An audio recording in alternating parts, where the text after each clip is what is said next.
Binu പുളിക്കക്കണ്ടത്തിനെ ആരോപിതനാക്കിയ airport വിഷയത്തിൽ FIR register ചെയ്തിട്ടുണ്ട്. March 6-ാം തീയതി രജിസ്റ്റർ ചെയ്തതാണ് ഈ കേസ്.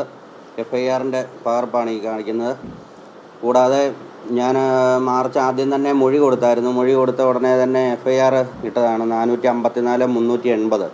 ബിനു ഇത് തള്ളി പറയുന്നുണ്ടെങ്കിൽ പോലും ബിനു മുൻകൂർ ജാമ്യത്തിനായിട്ട് ഹൈക്കോടതിയിൽ അപ്ലൈ ചെയ്തതായിട്ട് എനിക്ക് മനസ്സിലാക്കാൻ സാധിച്ചിട്ടുണ്ട്. കൂടാതെ ഞാൻ കഴിഞ്ഞ ദിവസം പോയി എൻ്റെ എയർപോർട്ട് കണ്ട് ബോധ്യപ്പെട്ടു. പോലീസ് സ്റ്റേഷനിൽ ബിനു ഗിഫ്റ്റായിട്ട് കൊടുത്തു വിട്ട ആൾക്കാർ കൊണ്ടുപോയി ഹാജരാക്കി. ആ കുടുംബത്തെയല്ലേ അവരെ വഞ്ചിച്ചെന്ന് പറഞ്ഞുകൊണ്ട് വേറെ മൊഴി അവർ ഹാജരാക്കിയിട്ടുണ്ട്, പോലീസിൽ അറിയിച്ചിട്ടുണ്ട്. നേരിട്ട് കൊണ്ടുപോയാണ് എയർപോർട്ട് അവരെ പോലീസ് സ്റ്റേഷനിൽ ഹാജരാക്കിയിരിക്കുന്നത്. അതാരാ കൊടുത്തതെന്ന് എനിക്കറിയത്തില്ല.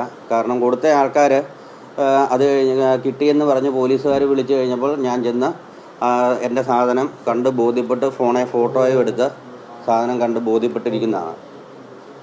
ഇതിനു മുന്നേ ഈ എയർപോർട്ടിൻ്റെ വിഷയം പത്രമാധ്യമങ്ങളിൽ വന്ന ഉടനെ തന്നെ അവരെനിക്ക് മെയിൽ അയച്ചായിരുന്നു.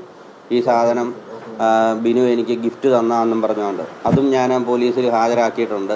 അതിൻ്റെ അടിസ്ഥാനത്തിൽ പോലീസുകാരാണ് അവരെ വിളിച്ചു വരുത്തുകയോ ഈ സാധനം തിരിച്ചു മേടിക്കുകയോ ചെയ്തിരിക്കുന്നത്.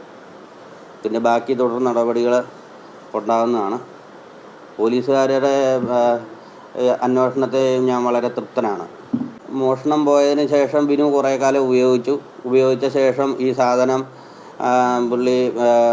പുള്ളിയുടെ സുഹൃത്തിൻ്റെ കുടുംബ സുഹൃത്തിന് ഗിഫ്റ്റായിട്ട് കൊടുത്തു വിട്ടതായിട്ടാണ് എനിക്ക് മനസ്സിലാക്കാൻ സാധിച്ചത്. അവരുടെ വീടടക്കമുള്ള ഫോട്ടോ പത്രമാധ്യമങ്ങളിൽ കൂടെ ചെന്ന് കഴിഞ്ഞപ്പോഴാണ് അവരെനിക്ക് മെയിൽ അയച്ചു തന്നു. ഇന്ന സാധനമാണോ എന്ന് ചെക്ക് ചെയ്യണം, ഇന്ന സാധനം ബിനു തന്ന് ഞങ്ങളെ കബളിപ്പിച്ചു എന്നും പറഞ്ഞുകൊണ്ടാണ് എനിക്ക് മെയിൽ അയച്ചത്. അതടക്കം ഞാൻ പോലീസ് സ്റ്റേഷനിൽ ഹാജരാക്കി. പോലീസുകാർ അതിൻ്റെ നടപടി പ്രകാരമാണ് എടുത്തിരിക്കുന്നത്. ഇനി ബിനുവിനെ അറസ്റ്റ് ചെയ്യേണ്ടതാണെന്നാണ് എൻ്റെ വിശ്വാസം. അതിൻ്റെ നടപടികൾ പോലീസാണ് തീരുമാനിക്കേണ്ടത്. ഒരു കേസിന് FIR ഇടണമെങ്കിൽ അതിന് അടിസ്ഥാനപരമായ തെളിവുകളില്ലെങ്കിൽ അവർ FIR ഇടത്തില്ലെന്നാണ് എൻ്റെ വിശ്വാസം.